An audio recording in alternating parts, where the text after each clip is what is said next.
Hi, everyone. Thank you so much for joining us. Slight delay, but thank you so much for joining us tonight. Please drop your name and the city in the chat where you are from. My name is Carrie Harris, and I am from Moms Rising. It is so great to see all of your faces tonight. Murtado, I want to turn it over to you for a brief moment for instructions. Thank you, Carrie. Muy buenas tardes, casi noches y bienvenidas a todas, que es un gran gusto de estar acá. Bueno, les voy a describir cómo conectarse a la interpretación porque todo este evento se puede escuchar en español. Entonces, si se conectan desde una tableta o desde un celular, vayan a donde dice más, a donde están los 3 puntos, dice más, hacen clic, ponen interpretación español y terminado de esta manera toda esta excelente información la pueden escuchar en español. Igual hemos puesto las instrucciones en el chat para que ustedes las puedan seguir. Feliz noche y que lo disfruten así como lo voy a disfrutar yo. Back to you, Carrie. Thank you so much, Murtado. Again, welcome everyone. As you come in, please drop your name and your city in the chat. We are so great to have you here tonight with us.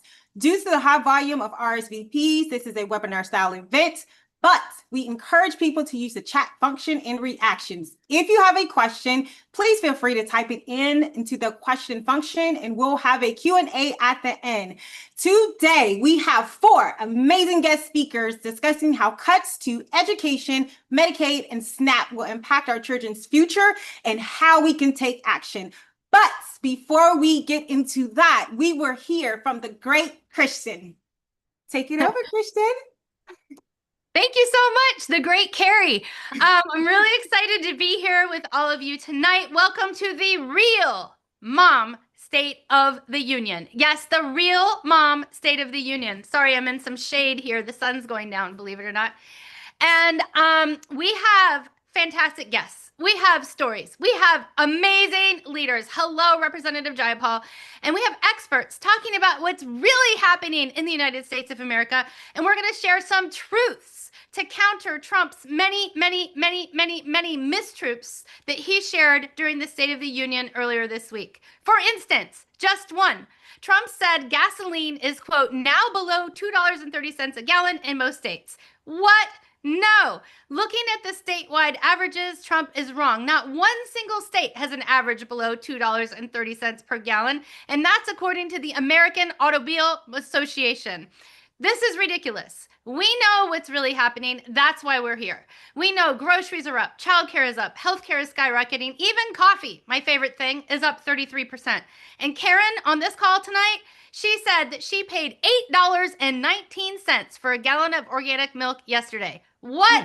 Trump does not know what he's talking about. He's out of step. At the same time, the foundation of our democracy, our voting rights, are under deep attack.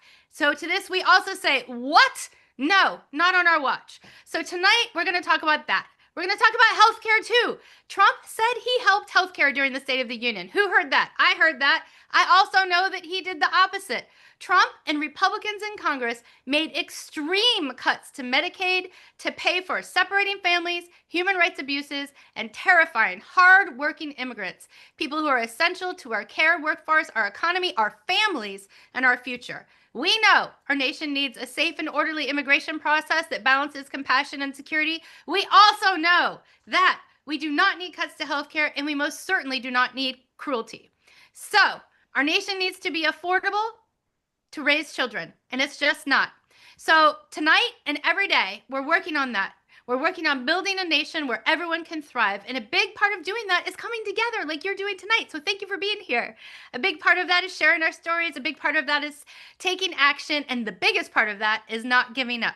So tonight we have a very special guest, U.S. Representative Pramila Jayapal. Woo! Let's have some heart emojis. We're also going to hear from the National Women's Law Center about how to protect our voting rights. Then we'll hear about the State of the Union on maternal health, the State of the Union on healthcare. We're going to talk about the state of our union, the state of the Moms Union, and then we're going to take some questions. So without further delay, it is my great honor to introduce somebody who is an actual real life superhero. U.S. Representative Pramila Jayapal was elected in 2016. She is serving her 5th term, thank you for your service, representing Washington's 7th District, covering most of Seattle and nearby areas. She is the first South Asian American woman in the U.S. House and one of about 24 naturalized citizens there. She has risen for families, risen for the people of America, helped the people of Washington State, where I am, hello, and she has done so much for our country. I could go on for 900 years about the awards she's won and the things she's done, but I'm going to pass it to you, U.S. Representative Pramila Jayapal, a superhero for all of us in Congress. Let's give her some emojis and hearts. Woo!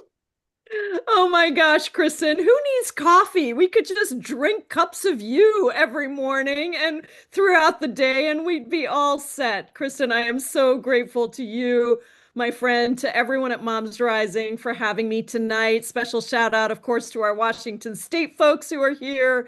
It is just wonderful to join you at the Mom's Real State of the Union. Because if anyone truly has a finger on the pulse of this country, it is moms. And as a mom myself, I know how incredibly tough things are for you right now.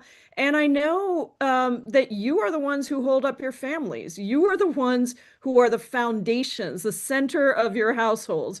You are the ones who know exactly how far a dollar stretches, exactly how many meals come from a trip to the grocery store, and exactly how long you can put off buying that new backpack or those school supplies.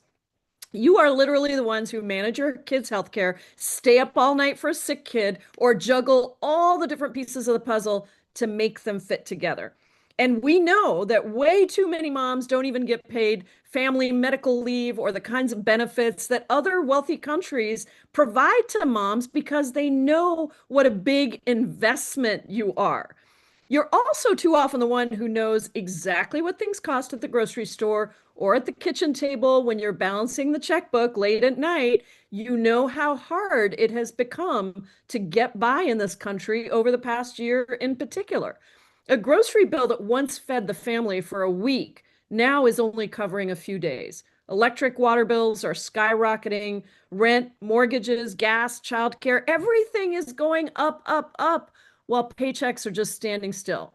In fact, right here in our home state, Kristen, in my home state of Washington, childcare costs roughly $21,000 per year. That is well above the still unaffordable national average of $13,000 a year. And here in Washington State, it's even more than in-state tuition at the University of Washington. I've got way too many constituents and people across the country who write to me who made the choice to give up valuable jobs in any field, whether it's healthcare or whatever it is, because those salaries just aren't enough to offset the cost of childcare. That is crazy. It keeps women out of the workforce that should be contributing their talents there if they want to. And also it keeps a lot of women off of employer-sponsored healthcare. And on healthcare, it has been absolutely horrifying to watch how Trump and Republicans passed what I call their big bad betrayal bill. That's really what it was, a big bad betrayal of the American people. They passed it last summer, kicked 15 million Americans off of Medicaid and the Affordable Care Act, all so that they could give trillions of dollars in tax breaks to the wealthiest 1%. And then we watched as they refused to extend the Affordable Care Act tax credits, leaving another 22 million Americans seeing massive spikes in their premium costs. And at the same time, we've watched with horror as the Trump administration has just thrown our economy and our communities into chaos, right? With all these reckless tariffs. Good job to the Supreme Court finally for fighting back against those tariffs. But now he's saying he's going to do it anyway. Without the Supreme Court, without Congress, those tariffs just increase your costs. And with the corruption and the grift of this administration that is pouring money into Trump's pockets while stealing from yours. And at the same time, you know, I'm the top Democrat on the immigration subcommittee. And so I've been paying a lot of attention to the horrifying militarization of our streets, the kidnapping and disappearing of families, the incarceration of children, And all of this while the Department of Justice is engaging in this massive cover-up of the Epstein files, re-traumatizing women across the country while protecting predators who were part of this sex trafficking ring. They're just trying to protect a world where there are different rules for the rich and powerful and not for you and me.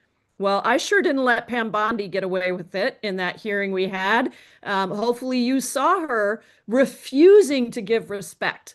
But if we know anything, it is that in times of crisis, it is moms who find the strength to rise up. It is moms who carry the weight of making sure that everyone else feels secure and doesn't see the cracks, even when we're not sure exactly how to keep the lights on or pay for the next doctor's visit. That makes us the nonviolent fighters for justice. Moms are never going to sit down. They're never going to be defeated. That is just not who we are. You're going to continue to show up and organize for what we deserve, because we know that when times get tough, we get tougher. We get more resourceful. We find other ways to get the job done. And so tonight at this Mom's State of the Union, I want us to not only think about all the challenges that are before us, not only to strategize about how we're going to get out of it, bring our best minds and hearts to it, but also to lift up and celebrate each other. Lift up and celebrate the massive and growing movement of moms for justice, of the strength, of the resilience, of the smarts, the diversity, yes, the beauty, we are all beautiful, and the hearts of every single one of you. So this is that moment. It's a really tough time in the country, but there are cracks that are forming. The poll numbers for this administration are dipping, not because of some vague thing. It's because you guys, you are the ones who are out there in the streets, who are out there talking to your neighbors, who are out there organizing, bringing sparkle to the United States Congress, making sure that members of Congress are doing the right thing. And that is the pressure that we really need. We need to keep pushing back. We need to keep fighting for moms across the country, not only as an opposition force, right? There's a lot of things that we don't like. We're opposing a lot of things, but we're also a proposition force. We believe in things. We believe in a life of dignity and justice where people get universal health care. That's my Medicare for All bill, where people get equal pay for equal work, universal childcare, the kinds of investments that not only make us strong, make our families strong, but also make this country strong. So thank you all so much for the work that you are doing. Let's keep moving forward to create a better world for our kids and for all the moms out there. Have a great Mom's State of the Union. Thank you, thank you, thank you. Can we give her so many emojis? It is hard being a member of Congress right now. It is hard standing up for all the moms of America. And we thank you from all 1.2 million active moms of Moms Rising for standing up for us. We are here for you. We have your back, and we are so thankful for you for not only joining us today, but for what you do every day. Thank you so much, Representative Pramila Jayapal. Thank you. Thank you, thank you. We are going to take her words and bring them to action. We're going to have a great Mom State of the Union tonight, and we're going to start about action immediately. We have 3 actions at the top of this Zoom that we would love for you to join with us in doing. Why are we talking about the actions at the top of the Zoom? Because the feedback we've gotten is, give us actions early because we want to take actions all the way through the community Zoom. So the first action, super important. We're putting it in the chat. You'll see it. We'll put it in the chat multiple times. If people start using the chat a lot and you need to come back to it, we'll put it in again. But the first action is share your story about how unaffordable it is to raise kids right now. We have an action link. Now, your story does not have to be 5 miles long. You can give us a paragraph. Do not feel pressure, but your story is powerful. Elected leaders want to hear your story, and they want to share your story. We had a storyteller go to the State of the Union with Representative Jeffries, who's the U.S. House Minority Leader right now. And if we get the House back, we'll be the Speaker of the House. So your stories are powerful. Share your story there. Second action, this is important. Receipts. Who feels like they have receipts that the situation is not good, that our milk is costing too much, that our groceries are too expensive, that our gas is too expensive, that our childcare is too expensive, that our healthcare is too expensive, everything's too expensive? We have a page called Trumpflation. It's hashtag Trumpflation. It's linked in the chat, and we'd love for you to put your receipts on social media. You can even take a picture of an article if you want, and then post it on your social media with hashtag Trumpflation, and it'll be pulled onto our page. Last but not least, action 3. If you're fired up to take action to build skills and to be part of a Beacon of Hope program, we have a volunteer fellow program, and there is a way for you to sign up in the chat. So without additional further delay, I turn it back over to the amazing Super Carrie. To you, Carrie, and thanks everyone. Thank you so much, Kristen. We have so much more here for you tonight. It is my great honor to introduce Allison Gill. Allison is the Director of Nominations and Democracy for the National Women's Law Center, where she leads and manages the Law Center's work on strategies concerning judicial and executive nominations. Allison also leads the organization's growing democracy portfolio, which includes voting rights, civil rights, and institutional and court reforms as they intersect with gender justice issues. Allison, thank you so much for joining us tonight. I will turn it over to you.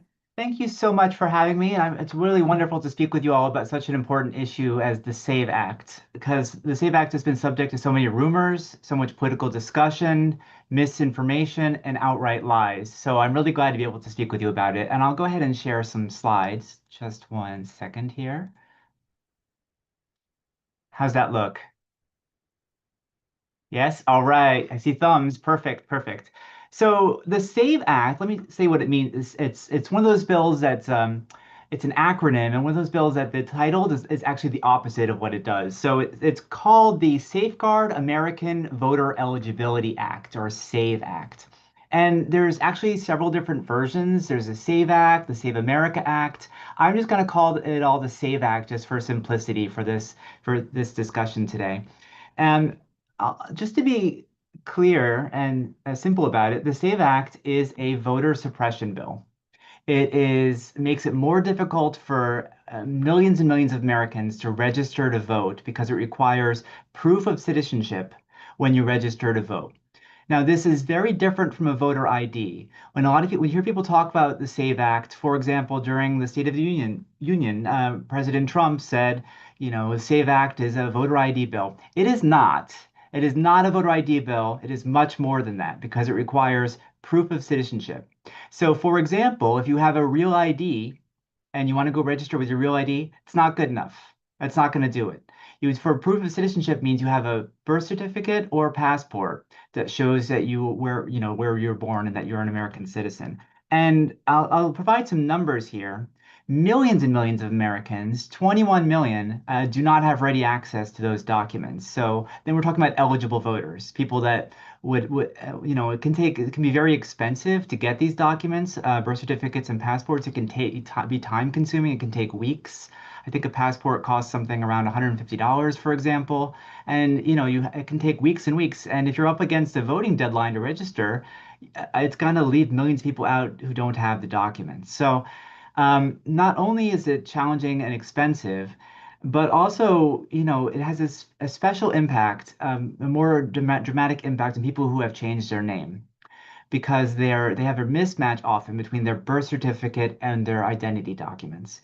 And that includes 69 million married women in the US. So we often talk about how this bill has a special burden on women. It especially impacts women because there's so many married women who have changed their name. It affects anybody who's changed their name, but the most common name changes in this country are definitely women when they get married.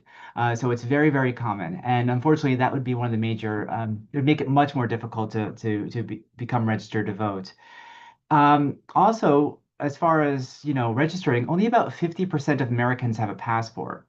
And as I said, it's really challenging. If you don't have a passport, you have to have a birth certificate and ID, and it becomes all these different steps. So people that don't have passports are often, disproportionately younger. People who live in rural areas, people who have lower income are much, much less likely to hold passports. It's really a dramatic difference. And so their votes would be much more challenging to be able to register through this system. Um, and so, this would be millions of Americans who would be eligible to vote and would have difficulty and additional burdens to do so. And this would absolutely impact election outcomes. Absolutely. Um, I think it's also really important to understand that this is not necessary. This bill is not necessary. It's already the advocates of this bill say, well, we have non-citizens voting, and that's why we need this bill. And it's simply not true. It's not true in any way. The Heritage Foundation, one of the major groups that's advocating for this bill, have themselves found fewer than 25 cases of non-citizens voting over 20 years. So if you can imagine how many hundreds of millions of votes have been cast in the United States over 20 years, I think it's close to 2 billion. And this is less than 25 cases in those 20 years. This is not a problem in the US, and it's already illegal for non-citizens to vote in federal elections. And yet that is the justification for this bill, which will absolutely suppress votes and actually impact elections. So why are they doing this? Well, I think this is really about building on the big lie. It's really about casting doubts on our election systems as being untrustworthy and, allowing them to say that certain lawmakers are trying to rig the election so that they can challenge the election results. In fact, it's the SAVE Act that is the rigging. It would absolutely suppress voters and impact election outcomes, and that's why we have to stop it. So I'll just quickly go through some of the differences here. I won't go into detail except for the SAVE Act is, it requires proof of citizenship to vote. Real ID is not enough. It prevents registration by mail, and it has a number of other really important aspects to it that make voting, much more difficult and expensive for localities, for example, and it puts at risk election officials. And the new one, the Save America Act, the Save Act 2.0, is even worse in many ways. It requires mandatory disclosure of your voter information to the federal government. And frankly, who knows what they'll do with it? And can they maintain privacy? A lot of groups who watch this have a lot of concerns. So I won't go through a lot of details in great detail there, but those are some of the differences between, and we'll send the slides around if you want to look at them in more detail too. So what we can do, well, I'm happy to say that, although the Save America Act and the SAVE Act both passed the House, they have not passed the Senate. And so we do have an opportunity now to stop them in the Senate. There's been a lot of pressure on Senate Majority Leader Thune to bring these bills forward for a vote.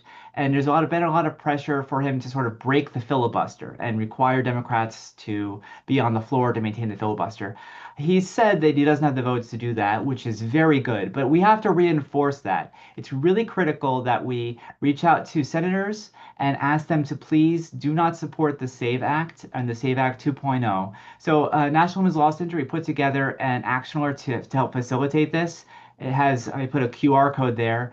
If you dislike QR codes like me, I can never get them to work for me. I also put the action alert site there, and I think we're going to put it in the chat as well. But this is one easy way to sort of take action, to write to your senators and let them know that we cannot support the SAVE Act. And it's great. I mean, some senators like Senator Murkowski came out very strongly against the SAVE Act. So I think we're gaining support, and I think your voices can really, really make a difference here. I think the other important thing is to counter misinformation about the SAVE Act. There's just so much of it out there. And we just see so many lies about it, just calling it a voter ID. This is not a voter ID bill. It is much, much worse in many ways. And so we really have to help spread the truth. And so I don't think I have time for questions right now, but I think that's everything. So thank you so much for my time. Thank you so much, Allison. Everybody, please give a bunch of heart emojis, round of applause to Allison for this amazing, amazing presentation that she did give us tonight. Also, stick around because we will have Q&A and she will be available, hopefully, to answer some questions. Kristen, I'll pass it back to you. Thank you so much, Carrie. I want to echo your thanks to Allison for correcting the disinformation in President Trump's State of the Union about voting. There was so much disinformation, my hair almost lighted on fire. So do what she says. Everyone call your U.S. Senator and tell them to vote no on the SAVE Act. Very important. Now, I have a spectacular, spectacular, spectacular guest, another spectacular guest to bring forward. Tina Sherman is the National Director for Maternal Justice at Moms Rising, and she is going to share the real Mom State of the Union on maternal justice. She leads work focused on improving the health, dignity, and economic security of mothers and birthing people across the country. She's also a certified birth doula and a student midwife with formal training in public policy. Hello, I told you she was a superhero. She brings both head and heart to her work, grounding national advocacy in the lived experiences of families, especially those most impacted by racial and economic injustice. Tina's path to this work is both personal and political. She began her career as a legislative aide in the U.S. Senate, and later worked with several child and women's advocacy organizations. Guided by the belief that those closest to the challenges should shape the solutions, her work pushes for policies that reflect the real lives, the real state of the union, and center care, equity, and dignity. Tina and her husband, JP, are raising not one, not two, not three, but 4 sons, and she remains deeply connected to her community, serving as chair of the Town Planning Board and Affordable Housing Committee in her hometown, as well as several state-level boards, including the North Carolina Partnership for Children, as well as co-chair of the NC Maternal Mortality Review Committee. So let us just say, she knows the Mom's State of the Union. Thank you, Tina, for joining us. Thank you so much, Kristen. It's so good to be here. So great to see you all. I am going to talk about the state of maternal health because I don't know if you all heard, watched. I did not. I heard all about it post the horrific display on Tuesday evening. And I want to ground us. I want to actually share a story from one of our members, who shared her maternal health story with us. And we are so grateful for all of you, all of our members who share their stories with us. I do want to put a slight trigger warning on this. But I'm going to start. This is from Kristen in Illinois. She shared, I was diagnosed with postpartum depression until I was not diagnosed with postpartum depression until my daughter was 4 or 5 months old. And by that point, my Medicaid had already expired. Without diagnosis of treatment of postpartum depression, I don't know what would have happened. I was losing my ability to take care of my daughter and was struggling with suicidal thoughts. I was fortunate enough to find a clinic and mental health program in my county where the fees were on a sliding scale and to have a mom who could help out somewhat. Not everyone has that. We really appreciate Kristen sharing her story, but this is what really grounds us in this moment right now where we are talking about the state of maternal health. Right now, the United States is the most dangerous country, the most dangerous developed country to give birth, where almost 90% of deaths are preventable. And Black women face even stronger disparities where they are likely to lose their lives at a rate of 3 to 4 more times their white counterparts. This is 150% absolutely, completely unacceptable. And over the last few years, we have been able to share more of these stories. Serena Williams, many families have spoken out. Many moms, many birthing people have spoken out about their experiences of not being heard, and we've been able to make some real strides. We know that this is complex. It is not going to be solved overnight, but we've been able to make some real strides over the last few years. But as we came into this last year, believe it or not, the environment went completely in the other direction, where programs supporting maternal health and children and families were on the chopping block. This administration, let me pause here. I want you to hear this, zeroed out. Did you hear me? Zeroed out. We're going to cut all of the programs as it related to improving maternal health, all of these that we've been fighting for years to ensure that they have the support and the funding that they need to support families. We're talking about the National Maternal Mental Health Hotline. We're talking about residential treatment programs for pregnant and postpartum women. We're talking about breastfeeding support programs and stillbirth prevention efforts. Zeroed out. The president put forward a budget that cut all of these programs. Well, you know what? Moms Rising, you all of our members, we're not going to stand for that. We placed thousands of phone calls. We sent out hundreds of petitions, got hundreds of signatures. And we showed up. We showed up on the steps of the Capitol. We showed up in offices. We showed up in virtual rooms, ensuring that our members of Congress knew that this was absolutely unacceptable. And I am so pleased to share with you tonight, again, not shared on Tuesday night, that these programs, thanks to all of your efforts, these programs not only were secured for this upcoming fiscal year, but many of them saw increases. That is our action. Those are our voices that members of Congress heard. So thank you all for standing up and speaking out. But you know what? It hasn't ended. We fought so hard last year. We were fighting for misinformation, you all. Did you hear what they were trying to say about Tylenol, and the dangers for families and the dangers for pregnant people? We again stood up and spoke out and said, no, actually, we need to follow the science. Forget this misinformation. We are looking at evidence-based science. So when it came to the rumors and the horrible misinformation around Tylenol, around the hepatitis B vaccine, around the flu vaccine, we were working with you all, sharing evidence-based information and talking with real scientists to talk about what actually is information, so the families were basing their decisions on facts and not fear. And again, we continue to, we made those great strides, but continue to keep the maternity care crisis front and center for our lawmakers, because while we, again, have made great strides, we still have more to go. So we've continued to raise the voices of all of you to share what challenges that you all are facing, share what challenges that our aunties are facing, our new mamas are facing when they are preparing to go into labor. And finally, I'll share that we have been facing the fights for reproductive justice. Again, you all mobilized. We have seen more than 10,000 actions across the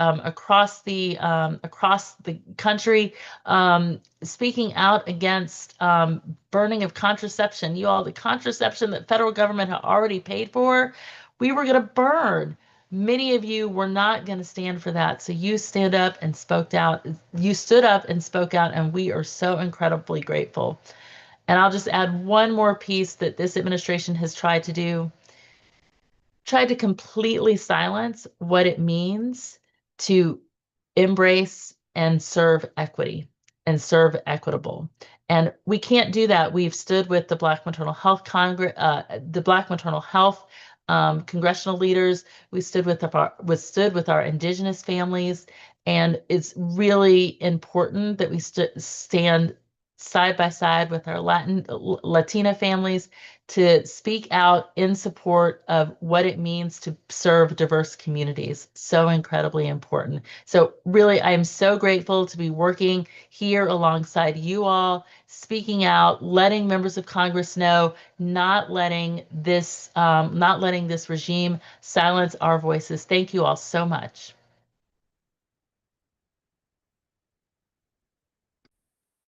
Woo!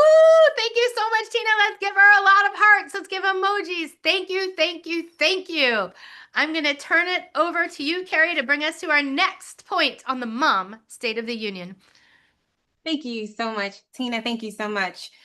Now, next, I want to introduce Felicia Barnett. She is the National Director of Storytelling Innovations in Healthcare at Moms Rising. For more than 13 years, she has dedicated her work to elevating parents' voices in the policymaking process, ensuring that real family experiences help shape health policy.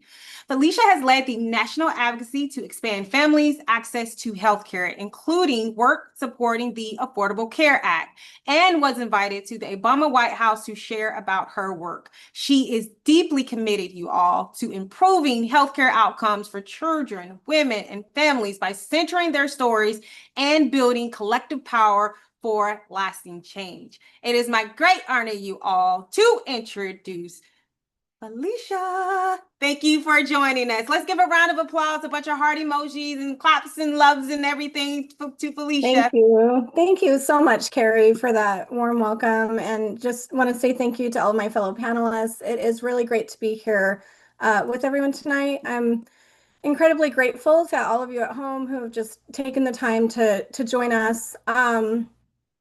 Now, tonight I'm here to talk about the state, the real state of our healthcare. We've been hearing a lot of spin from the Trump administration about a booming stock market and great healthcare policies. So I'm just really grateful to be able to be here to talk about the real state of healthcare for families, because let's be honest, a booming stock market for billionaires has never paid a single medical bill for a working family. And right now, everyday families are facing a full-blown healthcare affordability crisis.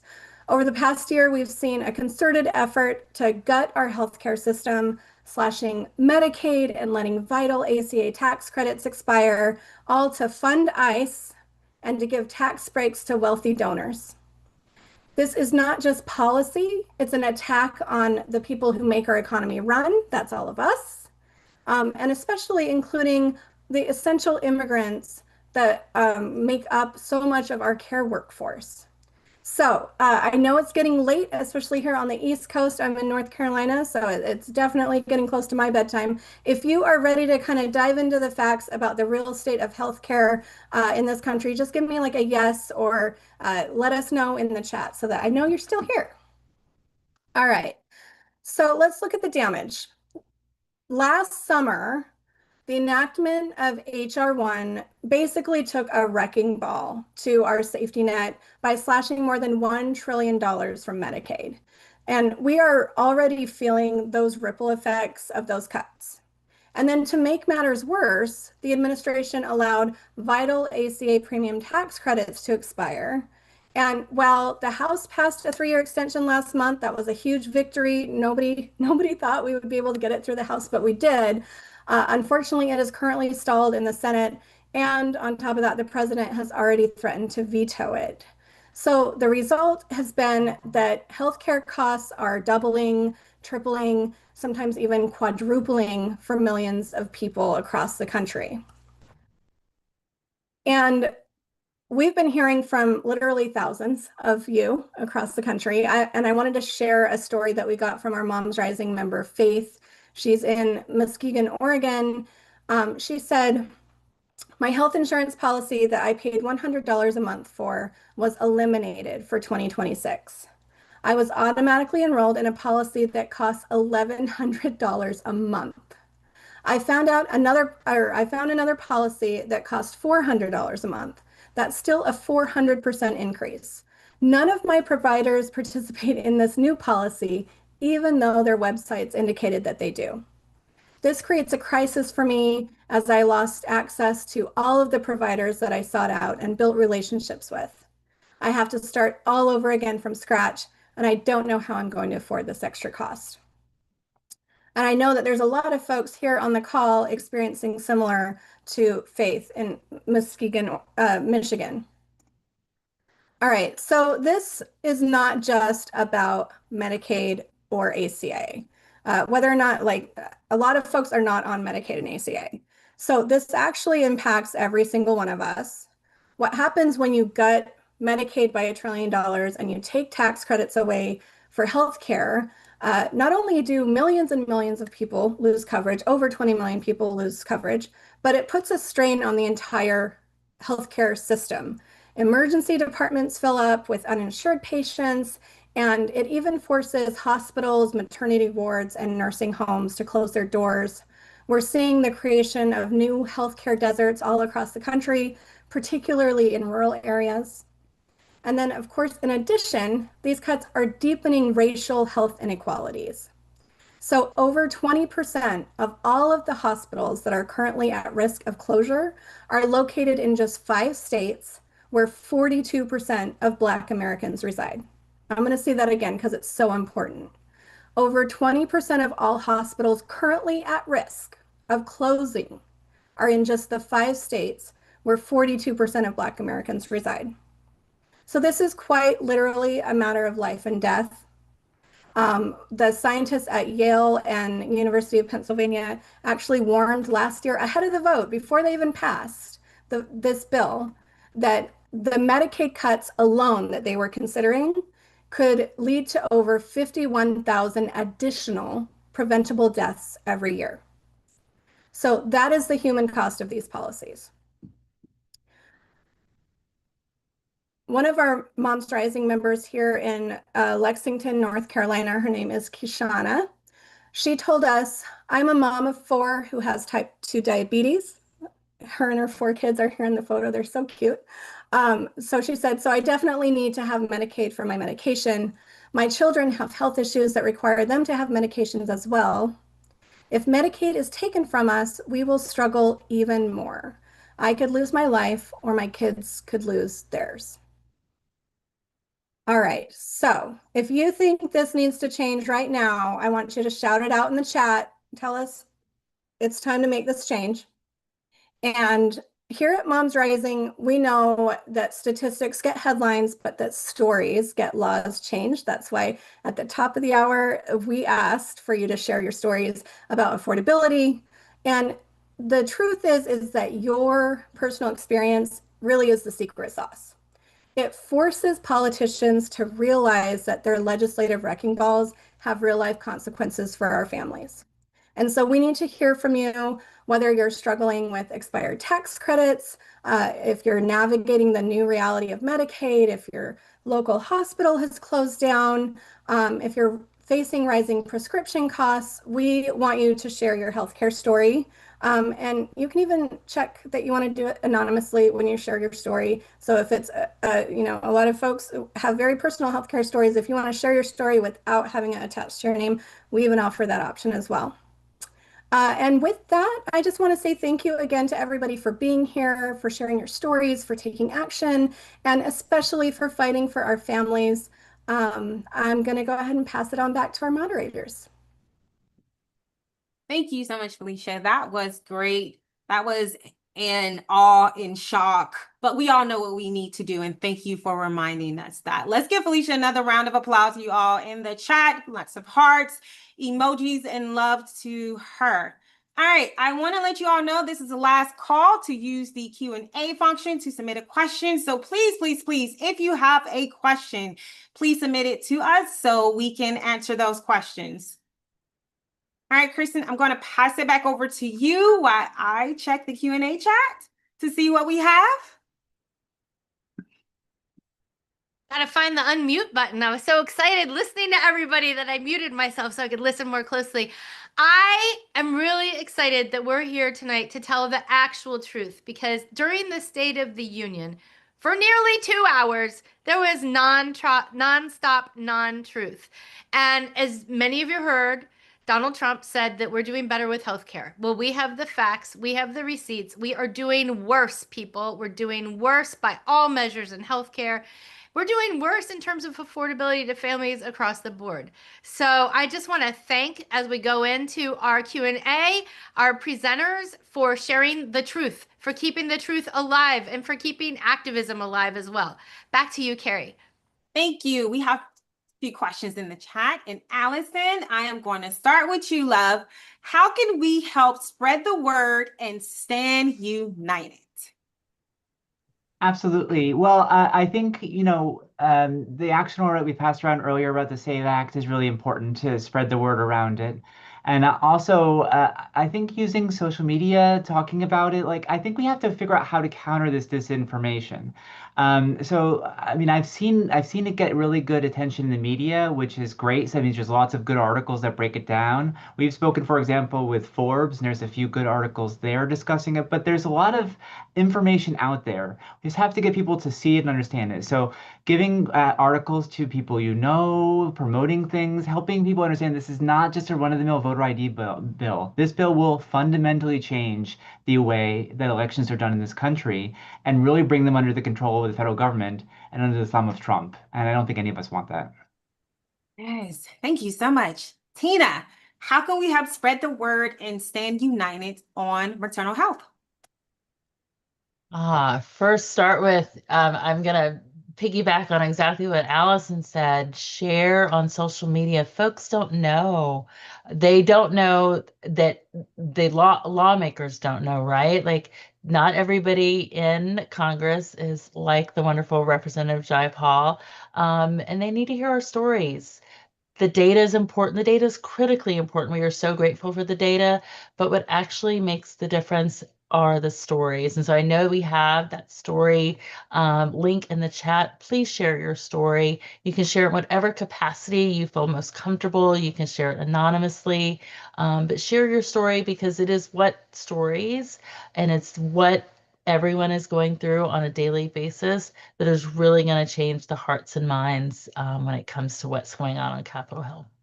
Thank you, Tina. And Felicia, how can we help spread the word and stand united through storytelling?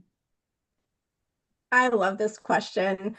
It's interesting when we have conversations like this. So many of us will join a Zoom and we'll talk in the chat, and then we go to the PTA meeting or we go to playgroup or we go out for drinks with our friends, we go dancing, and we don't talk about these issues. And I'm not saying you have to always be pushing the politics of it, but it is so important not only to share your story with lawmakers, but to share your story with your friends and your family in your community.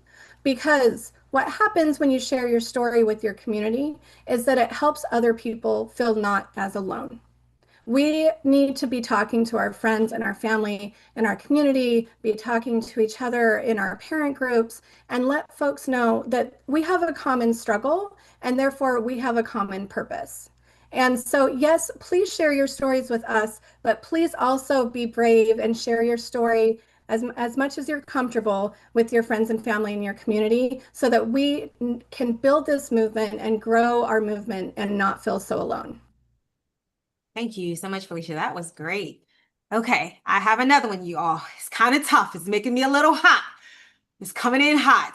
How are we going to be able to make a difference if the government is just ignoring the truth? Allison, I got to start with you, girl, because you are at the law center, so I need to know Sure. how are we going to do this? Well, I'm speaking about the SAVE Act here, and I am confident we can beat this. I'm confident we can beat the SAVE Act, and it's going to require us to stand up and say no. But right now, they don't have the votes in the Senate, so we need to keep it that way. We need to keep it that way, and they need to hear from us. So I think that's one way. Now, Trump has said, I'm going to do whatever I want, even if the Senate says no. He says, I'm going to do it regardless. But the reality is, it's bluster. He can't. There's no power in the Constitution that gives presidents control over elections. That's not how it works. It's the states and it's Congress. So it's not him. And, it's just like, so I think it's important to understand and to hold him accountable wherever possible and keep up the drumbeat of opposing the SAVE Act. Thank you. Great. Thank you. Felicia and Tina, I'm not leaving you out, but I have a great question for you two that I must get because this one is making me a little hot too. 80% of our healthcare information is gotten through our communities. Is it not important to keep talking outside of the media? Why or why not? I'll start with you, Felicia. Sorry, I was just rereading the question to make sure I'm You're okay. And Christine, you're exactly right. In fact, moms are found to be some of like the most trusted people when it comes to sharing health information, which is why it's been so incredibly frustrating, like Tina was mentioning, the concerted effort there has been to spread misinformation about health. So moms have to make sure that we are fact checking each other, we're fact checking ourselves before we share that hilarious meme with our friends. And we also need to be sure that we're not helping like contribute to the distribution. When you see something that is misinformation or disinformation online, when you interact with it, when you share an angry emoji, when you thumbs down it or whatever it is, that actually gives it reach. So the best thing to do, the best thing you can do is not react to the myths and disinformation and instead share credible sources. Go to the American Academy for Pediatrics. We have a lot of maternity. I'll let Tina talk about our maternal health experts as well, that you can go and share quality, scientific information from them, and do not react online to the disinformation, because that gives them reach, and instead make a concerted effort to share real information with your communities. Awesome. Thank you, Felicia. Tina. Yeah, I will piggyback on that along with the American Academy of Pediatrics. Check out the ACOG, the American College of Obstetricians and Gynecologists, the Society for Maternal Fetal Medicine. These are great, great resources. And let me be clear that in this age of disinformation, they are putting out the information. These are the organizations that our doctors belong to, that you treat us as gynecologists and obstetricians and our children and the pediatricians. These are their organizations, and they have nothing but our best health, and they use evidence-based information. And get this, not only are they going to share that evidence-based information, but they're then going to share the scientific information that goes along with it. So you can go and do your own research there. So again, backing up what Felicia says, don't engage, don't share. That's what they want us to do. That's what the algorithm puts, shares up there, but go seek out that AAP, and Moms Rising absolutely shares those resources as that disinformation is sharing out. So go to our pages, go to their page, reshare that correct evidence science-based information that then has additional links, so that if folks are worried and they're not sure if it's evidence-based, they can then go and do that additional research. They're right there in that information. Thank you so much, Tina. And last question, you all, and this is for Allison again. Do we know when the Senate might vote on the current SAVE Act? So it's a little bit up in the air because, like I said, there's been a lot of pressure on Senate Majority Leader Thune. And so they're trying to get it pushed through right away. But there's a lot of discussion happening on other really important things in the Senate right now. I think I've heard that it will be maybe at the end of March. So that's what I expect, but it's very much could change between now and then. Okay, thank you so much. All right, y'all, into March. Like Allison said, call your senators, let them know to vote no against the SAVE Act. We can do this. All right, before we end, I want to go around and where we do our glimmers of hope. And I love to ask our panelists, what is making them hopeful right now? I would say for me, my job, my employees, my friends, and everyone on this call, always this gives me hope for the work that we are doing. So I will start. Allison, I'm sorry, I'm not showing favoritism. It's okay. Allison is just on my screen first. As a person with an A name, I've come to expect it. So it's all Yes. all good. What gives me hope as someone who thinks about elections all day are the upcoming elections.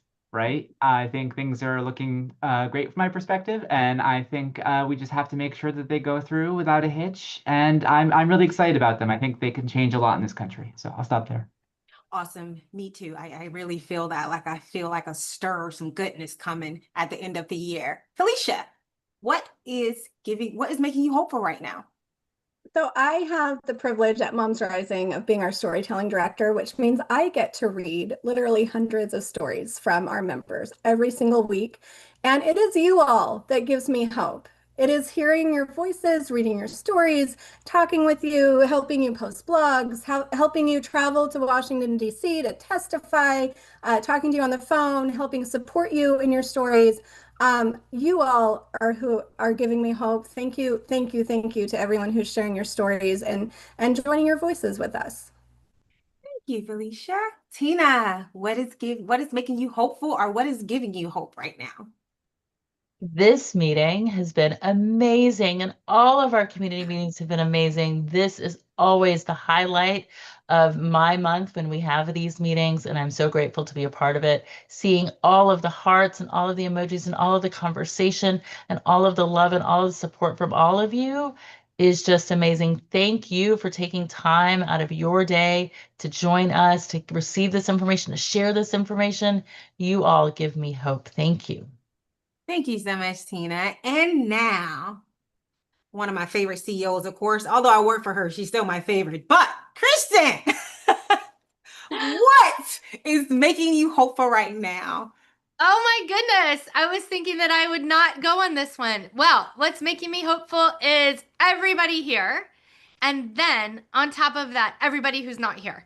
And I think that is really important. When I get down, when I get sad, when I feel like I can't make anything happen, I think about the fact that now 1 in every 300 people in America are an active member of Moms Rising. Moms Rising has members in every single state in the nation.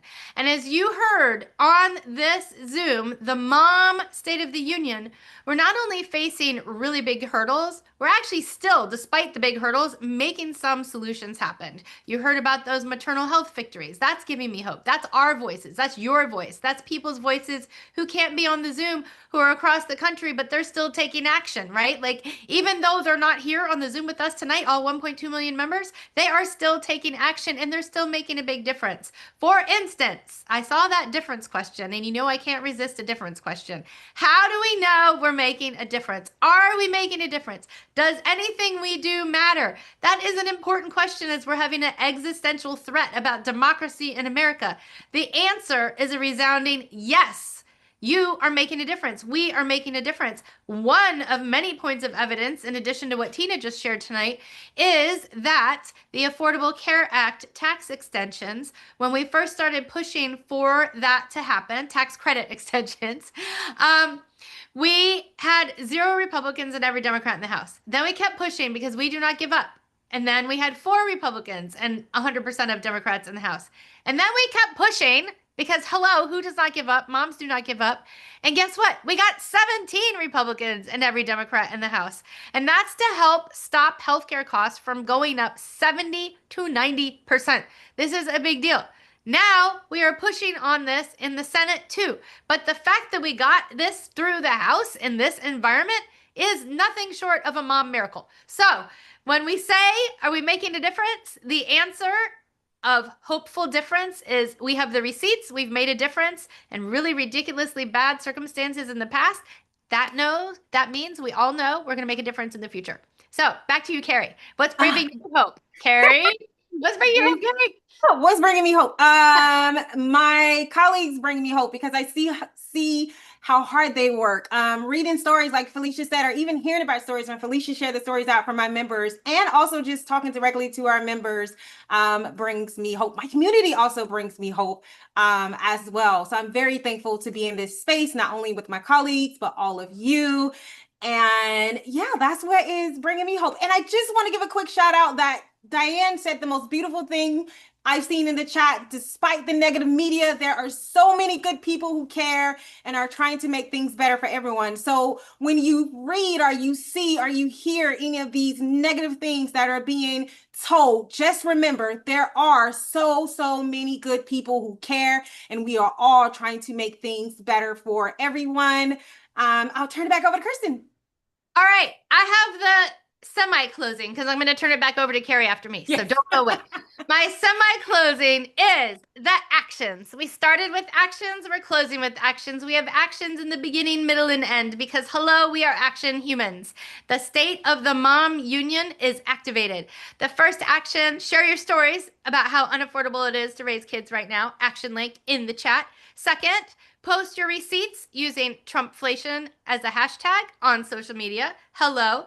Third action, apply to be a volunteer Beacon of Hope fellow. Yes, please.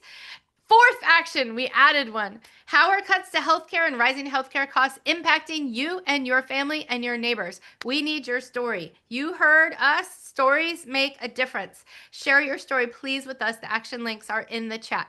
Now, without further ado, I want to share some thank yous. I want to thank each and every one of you for being on tonight.